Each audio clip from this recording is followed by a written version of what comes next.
labels and titles kind of identify who you are.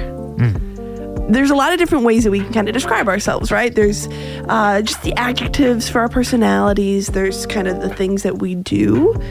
But we kind of have to be careful. I don't even realize this sometimes. Some of those labels or those titles or those adjectives start to become our entire identity.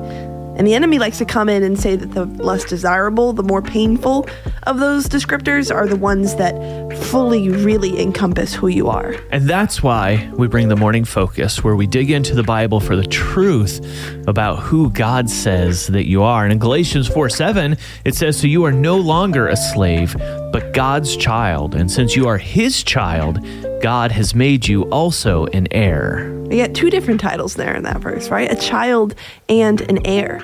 But maybe when you think about who you are, you think about, well, I'm the daughter of a father who was absent and a mother who really tried to do her best, but struggled. Yeah, maybe you picture yourself as just a single parent, or maybe you've made mistakes. You've been in prison before and you feel like that is what defines you.